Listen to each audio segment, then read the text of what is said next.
करते हैं हम, वंदना करते हैं हम, वंदना करते हैं हम, वंदना करते हैं हम।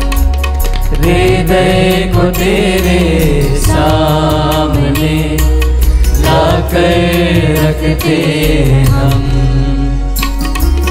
वंदना करते हैं हम, वंदना करते हैं हम। हृदय में मेरे मसीहा जीवन दीपक जला, हृदय में मेरे मसीहा जीवन दीपक जला। हृदय के पापों को धोकर प्रेम की राह दिखा, वंदना करते हैं हम, वंदना करते हैं हम, वंदना करते हैं हम, वंदना करते हैं हम।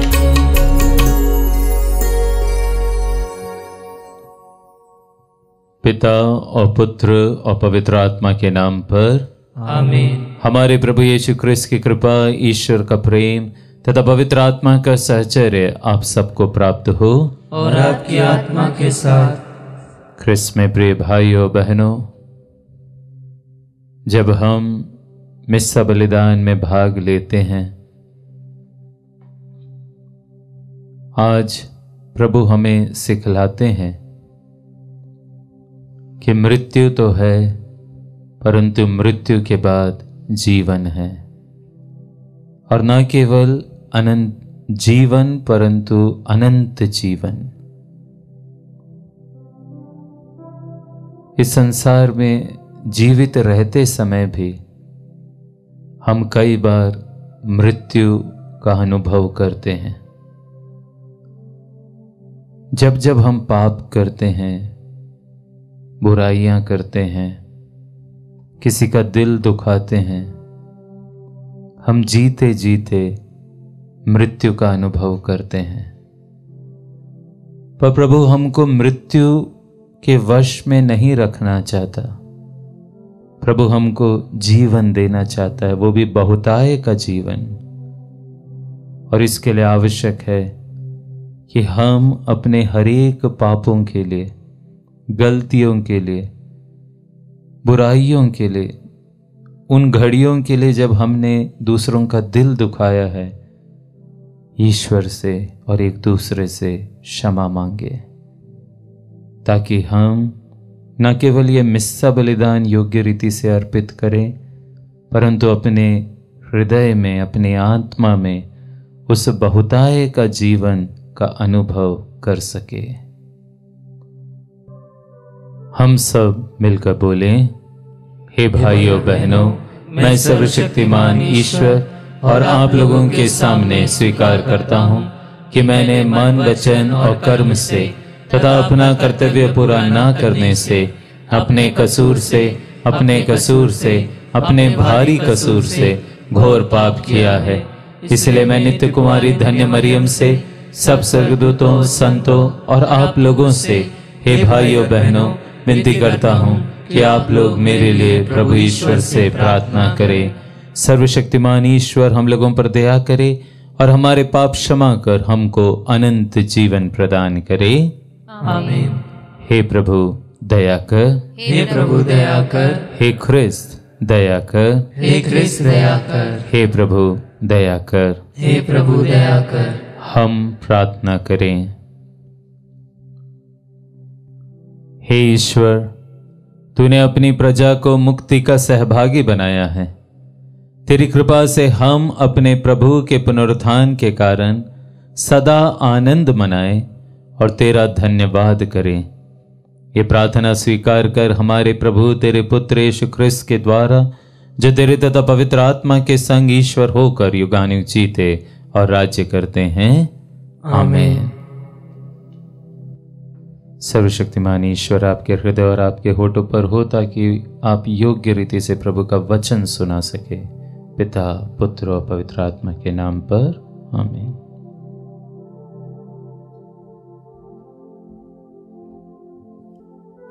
पहला पाठ प्रेरित चरित्र अध्याय 18 वचन संख्या 1 से 8 तक। पौलुस एथेंस छोड़कर कुरिन्थ आया, जहां अक्विला नामक यहूदी से उसकी भेंट हुई। अक्विला का जन्म पोंतुस में हुआ था। वह अपनी पत्नी प्रिसिल्ला के साथ इटली से आया था, क्योंकि क्लौदियुस ने यह आदेश निकाला था कि सब यहूदी रोम से निकल जाए। पौलुस उनसे मिलने गया और उनके यहाँ रहने तथा काम करने लगा, क्योंकि वह एक ही व्यवसाय करता था। वे तंबू बनाने वाले थे। पौलुस प्रत्येक विश्राम दिवस को सभागृह में बोलता और यहूदियों तथा यूनानियों को समझाने का प्रयत्न करता था। जब सीलास और तिमोथी मकेदोनिया से पहुँचे तो पौलुस वचन के प्रचार के लिए अपना पूरा समय देने लगा और यहूदियों को इसका प्रमाण देता रहा कि यीशु ही मसीह है। किंतु जब वे लोग पौलुस का विरोध और अपमान करने लगे तो उसने अपने वस्त्र फाड़कर उनसे यह कहा, तुम्हारा रक्त तुम्हारे सिर पड़े। मेरा अंतकरण शुद्ध है। मैं अब से गैर यहूदियों के पास जाऊंगा। वह उन्हें छोड़कर चला गया और तीतुस यूस्तुस नामक ईश्वर भक्त के यहाँ आया, जिसका घर सभागृह से लगा हुआ था।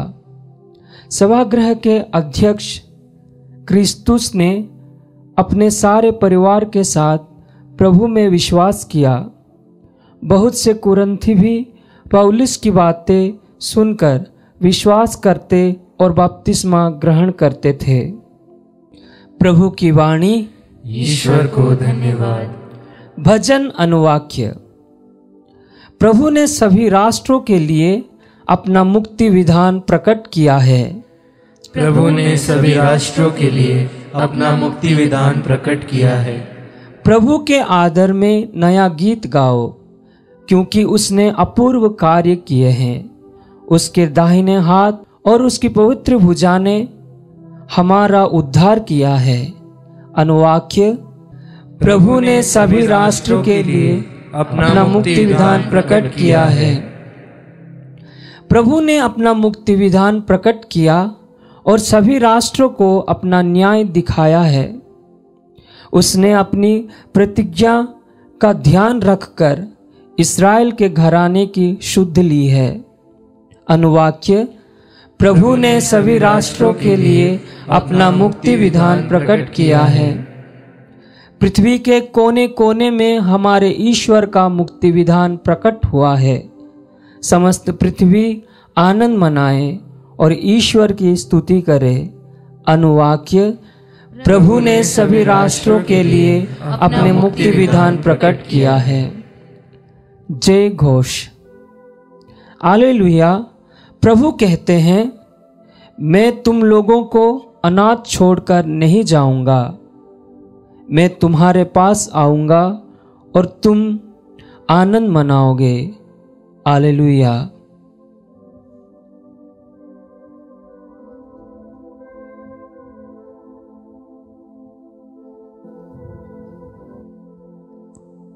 प्रभु आप लोगों के साथ हो और आपकी आत्मा के साथ। संत योहन के अनुसार पवित्र सुसमाचार। हे प्रभु तेरी महिमा हो। यीशु ने अपने शिष्यों से यह कहा, थोड़े ही समय बाद तुम लोग मुझे नहीं देखोगे और फिर थोड़े ही समय बाद मुझे देखोगे। इस पर उनके कुछ शिष्य आपस में यह कहने लगे, वो हमसे यह क्या कहते हैं, थोड़े ही समय बाद तुम मुझे नहीं देखोगे और फिर थोड़े ही समय बाद तुम मुझे देखोगे। और क्योंकि मैं पिता के पास जा रहा हूं, इसलिए उन्होंने कहा, वह जो थोड़ा समय कहते हैं इसका अर्थ क्या है, हम उनकी बात नहीं समझ पा रहे हैं। यीशु ने यह जानकर कि वे मुझसे प्रश्न पूछना चाहते हैं, उनसे कहा, तुम आपस में मेरे इस कथन के अर्थ पर विचार विमर्श कर रहे हो कि थोड़े ही समय बाद तुम मुझे नहीं देखोगे और फिर थोड़े ही समय बाद मुझे देखोगे। मैं तुम लोगों से कह देता हूं, तुम रोओगे और विलाप करोगे, परंतु संसार आनंद मनाएगा। तुम शोक करोगे, किंतु तुम्हारा शोक आनंद में बदल जाएगा। प्रभु का सुसमाचार। हे क्रिस्त तेरी स्तुति हो। क्रिस्त में प्रिय भाइयों बहनों, आज के सुसमाचार में हम और नहीं तो लगभग 7 बार ये शब्द सुनते हैं, थोड़े समय, थोड़े समय। यूनानी भाषा में मिक्रोस, जिसे हम माइक्रो इकोनॉमिक्स शब्द भी बना है, मिक्रोस, थोड़ा, लिटिल, स्मॉल। और शिष्य लोग ये समझ नहीं पा रहे थे कि यीशु ने क्यों ऐसा कहा कि थोड़ा समय तुम मुझे नहीं देखोगे, फिर थोड़ा समय तुम मुझे देखोगे। आज हम इस बात को बहुत अच्छे से समझते हैं ना, क्योंकि हमको मालूम है कि प्रभु क्या बोल रहे थे। प्रभु बोलना चाह रहे थे कि थोड़े समय के बाद उनको दुख सहना पड़ेगा, क्रूस पर मरना पड़ेगा, वो मर जाएंगे और फिर थोड़े समय के बाद वो पुनर्जीवित हो जाएंगे। कितना आसान है आज इस पूरे वाक्य को हमें समझना। प्रिय भाइयों और बहनों, क्या हम सही में प्रभु के इस वाक्य को समझते हैं? थोड़े समय के बाद तुम मुझे नहीं देखोगे। ये वाक्य प्रिय भाइयों बहनों, हम में से हरेक को अपने जीवन में गुनगुनाते रहना चाहिए। क्यों? क्योंकि हम सबको इस बात को समझना है कि हमारी मृत्यु निश्चित है। हम नहीं जानते कि हम कब मरेंगे, लेकिन हमें एक दिन मरना है। थोड़ा समय ही है। और ऐसा नहीं है कि हम में से कोई नहीं जानता कि हमारी मृत्यु कब होगी। हम में से वे लोग जो गंभीर बीमारियों से ग्रसित हैं, उनको पता है कि आज नहीं तो कल उनकी मृत्यु निश्चित है। कई लोग कैंसर से पीड़ित हैं, कई लोग अन्य बीमारियों से पीड़ित हैं। उनको पता है कि एक न एक दिन उन्हें मरना है, थोड़ा ही समय है। और प्रिय भाइयों बहनों, मृत्यु को स्वीकार करना इतना आसान नहीं है। एलिजाबेथ कबलर रॉस ये अपनी किताब ऑन डेथ एंड डाइंग, इसमें बताती है कि मृत्यु को स्वीकार करना जैसे एक स्टेज बाय स्टेज है, और वो 5 स्टेजेस के बारे में बोलती है। आप समझ सकते हैं इन स्टेजों को। यदि आप उदाहरण के तौर पर रख लीजिए, यदि एक ऐसा व्यक्ति है जिसको पता लगे कि वो बहुत ही गंभीर बीमारी से ग्रसित है, पहला स्टेज है डिनायल, अस्वीकार। सबसे पहले व्यक्ति यही बोलता है कि मुझे ये हो ही नहीं सकता, मैं मर ही नहीं सकता, ये बीमारी मुझे हो ही नहीं सकती। दूसरा स्टेज है एंगर, गुस्सा। ये बीमारी मुझको ही क्यों आई, ये तकलीफ मुझे ही क्यों आई, ईश्वर ने मुझे ही ऐसा क्यों किया? ईश्वर से नाराजगी, परिवार से नाराजगी, मित्रों से नाराजगी, सबसे नाराजगी। तीसरा स्टेज और भी बेहतर है, और ये स्टेज है बार्गेनिंग, सौदेबाजी। और जो इंसान जानता है कि वो मरने वाला है, वो कितना सौदाबाजी करता है ना। वो बोलता है, ईश्वर प्रभु तू मुझको एक मौका दे दे, अब मैं सब मेरी बुरी आदतें छोड़ दूंगा। तो मुझको एक मौका दे दे, मैं वेलंकन्नी भी जाऊंगा, मैं चाहो तो होली लैंड भी जाऊंगा, मैं रोम भी जाकर मोमबत्ती जला दूंगा, मुझको एक मौका दे दे तू। बार्गेनिंग, क्योंकि मैंने कहा ना, मृत्यु को स्वीकार करना इतना आसान नहीं है। और फिर चौथा स्टेज, ये तो थोड़ा डेंजरस भी है, ये स्टेज है डिप्रेशन, जिसको हिंदी में हम बोलते हैं अवसाद। व्यक्ति डिप्रेस हो जाता है, उसको लगता है जैसे अब सब खत्म हो रहा है, कुछ भी नहीं बचा है। प्रिय भाइयों बहनों, जब मैं एक ब्रदर था, मैं नाम तो बिल्कुल भी नहीं लूंगा, एक पुरोहित थे, बहुत अच्छे पुरोहित थे, मेरे काफी करीब थे, एक सीनियर पुरोहित। जीवन पर्यंत उन्होंने ईश्वर का कार्य किया था और बखूबी कार्य किया था, पर अंत में उन्हें भी कैंसर हो गया था। और जब वो बीमार अवस्था में थे, एक बार उनसे मिलने का मौका मिला। मैंने उनसे पूछा, फादर आप कैसे हैं? हालांकि उन्होंने जवाब मलयालम में दिया था, लेकिन उसका हिंदी भाषांतरण यही है कि ईश्वर ने भी मुझको छोड़ दिया। यह जवाब मिला था उस पुरोहित के द्वारा। और प्रिय भाइयों बहनों, मृत्यु एक सच्चाई है, और जब हम इस मृत्यु से अवगत होते हैं, जब हमें पता है कि हमें मरना है, तो हम इतना डिप्रेस हो जाते हैं। और फिर पांचवा स्टेज आता है, जिसको लोग कहते हैं द स्टेज ऑफ एक्सेप्टेंस, स्वीकारना। अब तो मुझे मरना ही है, मैं तैयार हूं। ये जो थोड़ा समय हमारे लिए दिया गया है ना, ये इतना आसान नहीं है। मरने के पहले की स्थिति काफी गंभीर होती है, पर हम सबको इसके लिए तैयार रहना है। लेकिन एलिजाबेथ कबलर ने यद्यपि 5 स्टेज दिए हैं, पर हम ख्रिस्तियों के लिए और हमारे विश्वास में ये 5 स्टेज नहीं है, ये 6वां स्टेज भी है। और वह 6वां स्टेज है प्रिय भाइयों बहनों, हमारे पुनरुत्थान, हमारे पुनर्जीवन का। आज के सुसमाचार में प्रभु सिर्फ ये नहीं बोलते कि थोड़े समय और तुम फिर मुझे नहीं देखोगे, प्रभु यह भी बोलते हैं और फिर थोड़ा समय और तुम मुझे देखोगे। और यही हम ख्रिस्तियों के लिए, हमारे लिए आशा का प्रमुख कारण है, क्योंकि मृत्यु हमारे जीवन का अंत नहीं है। मृत्यु महज एक स्टेज है, और जो विश्वास करते हैं, हम विश्वासियों के लिए मृत्यु के बाद पुनर्जीवन है।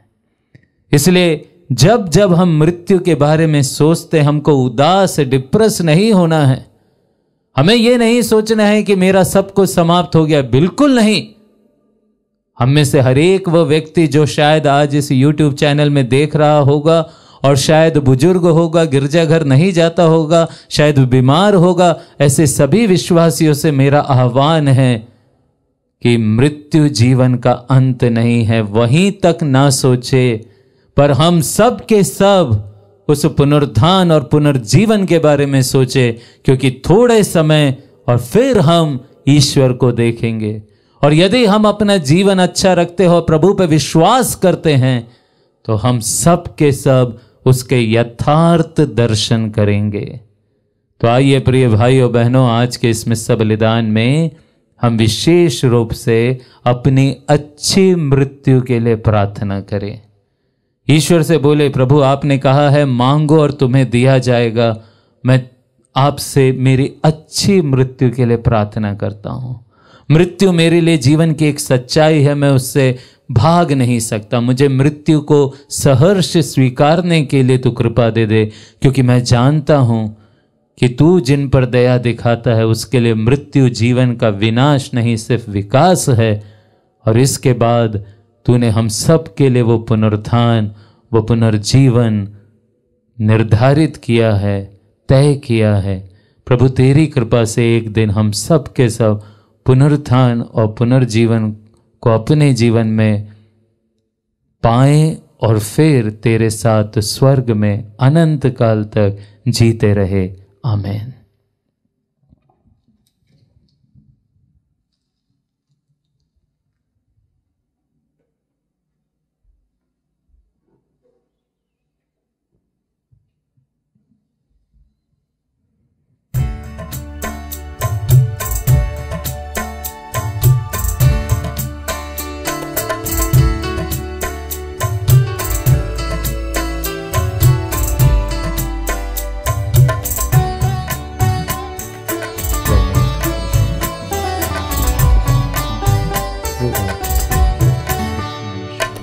जो मिला जीवन मुझे अर्पण है तुझ पे ना, जो है मेरा सो है तेरा, दाकर सो रोटी के साथ। ये जो है मेरा मन कर दो इसे पावन, इस पे पड़े तेरी छाया, सुंदर बने जीवन। जो मिला जीवन मुझे अर्पण है तुझ पे ना, जो है मेरा सो है तेरा, दाकर सो रोटी के साथ। प्रिय भाइयों बहनों, प्रार्थना कीजिए कि सर्वशक्तिमान पिता ईश्वर मेरा और आप लोगों का ये बलिदान स्वीकार करे। प्रभु अपने नाम की स्तुति तथा महिमा के लिए और हमारे तथा अपने समस्त पवित्र कलीसिया के लाभ के लिए आपके हाथों से ये बलिदान स्वीकार करें। हे प्रभु, इन बलिदानों के साथ हमारी प्रार्थनाएं भी तेरे सम्मुख पहुंचे, हम तेरी कृपा से विशुद्ध हो जाएं और इस महान संस्कार के अनुसार जीवन बिताएं। ये वर दे हमारे प्रभु क्रिस्त के द्वारा। आमीन। प्रभु आप लोगों के साथ हो और आपकी आत्मा के साथ। प्रभु में मन लगाइए। हम प्रभु में मन लगाए हुए हैं। हम अपने प्रभु ईश्वर को धन्यवाद दें। यह उचित और न्याय संगत है। हे प्रभु, ये वास्तव में उचित और न्याय संगत है। हमारा कर्तव्य तथा कल्याण है कि हम सदा सर्वदा और विशेष करके इस अवसर पर अधिक गौरव के साथ तेरा गुणगान करें, जब ख्रिस्त हमारे पास्का का मेमना बलि चढ़ाए गए हैं। ये हमारे लिए स्वयं को सदा बलि चढ़ाते हैं और निरंतर तेरे सम्मुख हमारे पक्ष में आग्रह करते हैं। यही है वह यज्ञ बलि जो अब फिर कभी नहीं मरते, वह मेमना जो एक बार बलि चढ़ाए गए परंतु अब अनंत काल तक जीवित रहते हैं। इसलिए पास्का के आनंद से विभोर होकर हर देश और जाति के लोग तेरी प्रशंसा में उल्लसित होते और स्वर्गिक शक्तियां दूतों की सेनाओं के साथ मिलकर निरंतर तेरी महिमा का बखान करती है।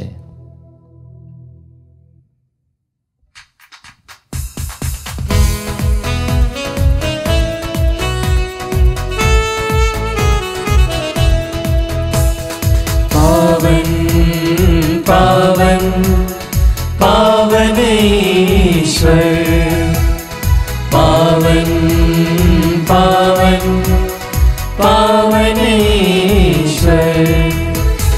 स्वर्ग महिमा दिखाता तेरी, स्तुति तब गाती पृथ्वी सारी। स्वर्ग महिमा दिखाता तेरी, स्तुति तब गाती पृथ्वी सारी।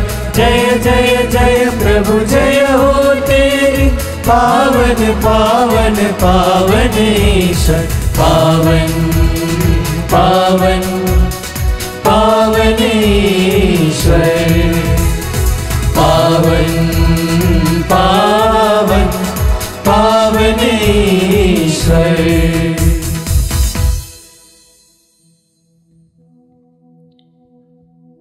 हे प्रभु, तू वास्तव में पवित्र है, सारी पवित्रता का स्रोत है। हम तुझसे प्रार्थना करते हैं तो इन उपहारों को अपने आत्मा के संस्पर्श से पवित्र कर दे कि हमारे प्रभु यीशु ख्रिस्त के शरीर तथा रक्त बन जाएं। जब वे स्वेच्छा से मृत्यु के लिए सौंपे गए, उन्होंने रोटी ली, तुझे धन्यवाद दिया और रोटी तोड़कर उसे अपने शिष्यों को देते हुए कहा, तुम सब इसे लो और इसमें से खाओ, क्योंकि यह मेरा शरीर है जो तुम्हारे लिए बलि चढ़ाया जाएगा।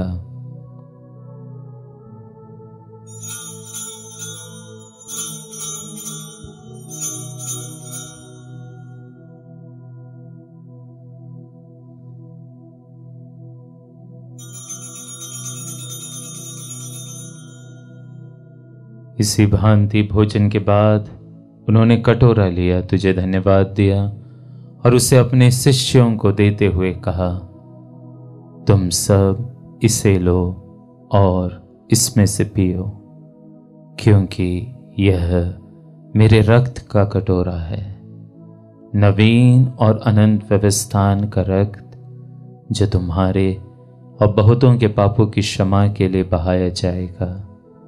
तुम मेरी स्मृति में यह करो।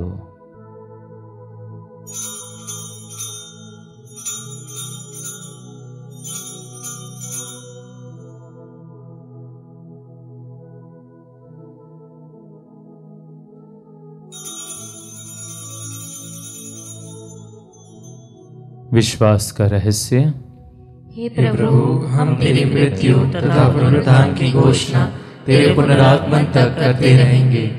इसलिए हे प्रभु, हम ख्रिस्त की मृत्यु और पुनरुत्थान की स्मृति में तुझे जीवन की रोटी और मुक्ति का कटोरा चढ़ाते हैं। हम तुझे धन्यवाद देते हैं कि तूने हमें अपने सम्मुख उपस्थित होने और अपनी सेवा करने का सौभाग्य प्रदान किया है। हमारा नम्र निवेदन है कि हम सब ख्रिस्त का शरीर और रक्त ग्रहण करके पवित्र आत्मा के द्वारा एकता के सूत्र में बंधे रहे। हे प्रभु, हमारे संत पिता लियो 14वें, हमारे धर्माध्यक्ष थॉमस मैथ्यू और सभी याजकों के साथ विश्व भर में फैली अपनी कलीसिया की सुधीले तथा इसे प्रेम में सिद्ध बना दे। हमारे उन भाई बहनों की भी सुधीले जो पुनरुत्थान की आशा में परलोक से धार चुके हैं। विशेष रूप से हम उन सभी मृत विश्वासियों की अनंत आत्म शांति के लिए प्रार्थना करते हैं जिनके लिए मिस्सा बलिदान अर्पित किया जा रहा है। उन्हें और सभी मृतकों को अपने दर्शन का सौभाग्य प्रदान कर हम सब पर दया दृष्टि डाल। विशेष रूप से जो आज का यह मिस्सा बलिदान विभिन्न उद्देश्यों और धन्यवाद के रूप में अर्पित कर रहे हैं, कि हम भी अनंत जीवन के सहभागी बने और ईश्वर की माता धन्य कुंवारी मरियम, उनके वर धन्य यूसुफ, धन्य प्रेरितों तथा सब संतों के साथ जो युग युग में तेरे प्रति विश्वस्त बने रहे, तेरी स्तुति और महिमा कर सके तेरे पुत्र यीशु ख्रिस्त के द्वारा।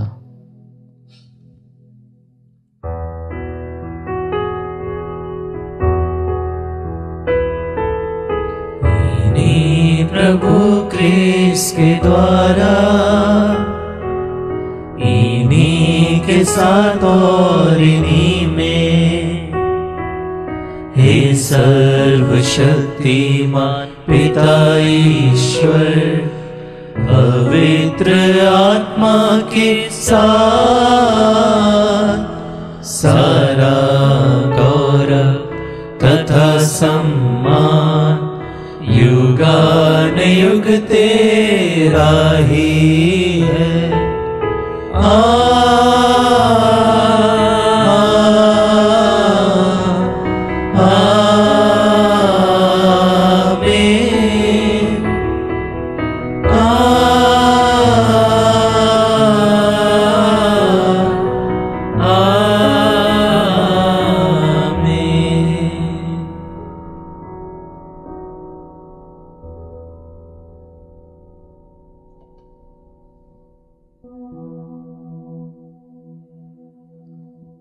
मुक्तिदाता के आदेश पर और दिव्य शिक्षा से सुदृढ़ होकर हम साहस के साथ प्रेम पूर्वक प्रार्थना करते हैं।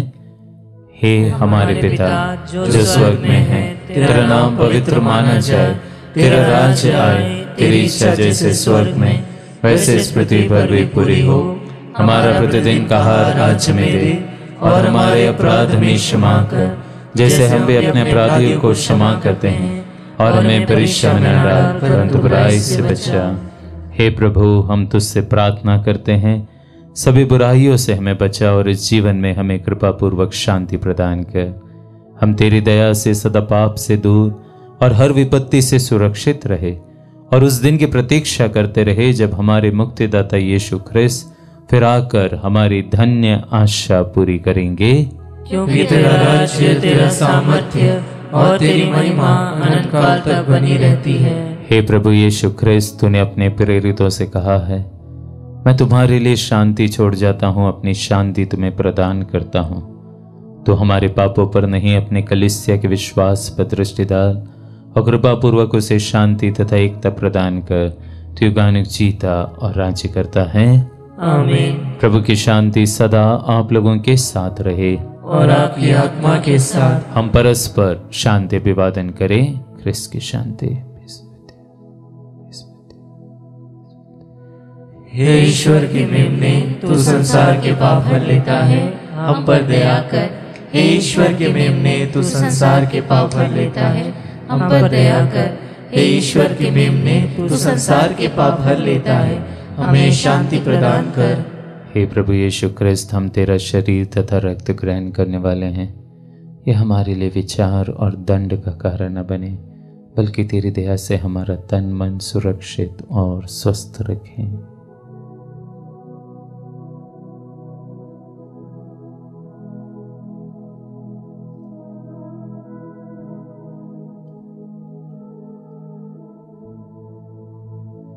देखिए ईश्वर का मेमना, इन्हें देखिए जो संसार के पाप हर लेते हैं।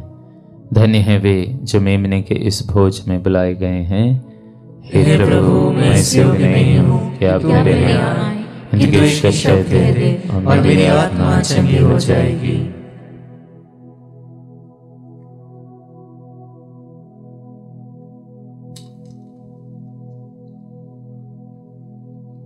ख्रिस्त का शरीर और रक्त अन्य जीवन के लिए मेरी रक्षा करते रहें। हे मेरे प्रभु यीशु, मैं सारे हृदय से विश्वास करती हूँ कि आप पवित्र यूकरिस्तीय संस्कार में उपस्थित हैं।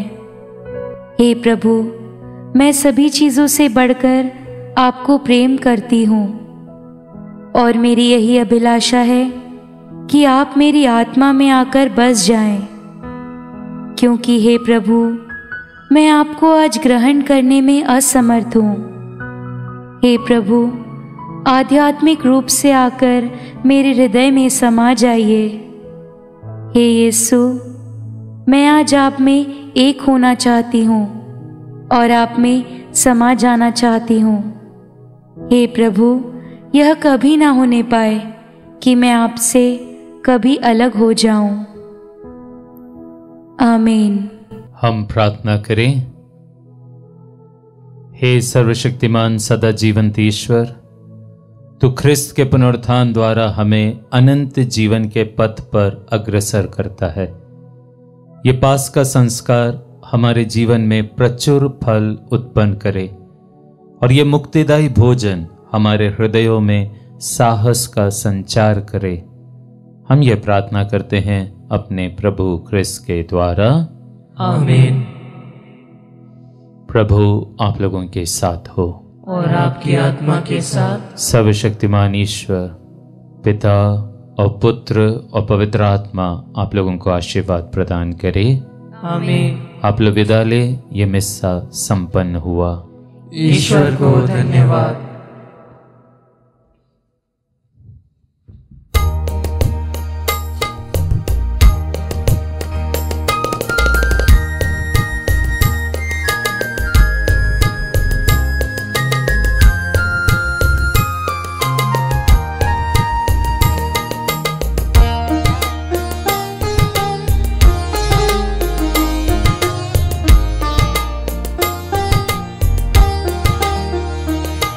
कभी दूर है तो कभी पास है, सदा तेरा रहूं यही आस है।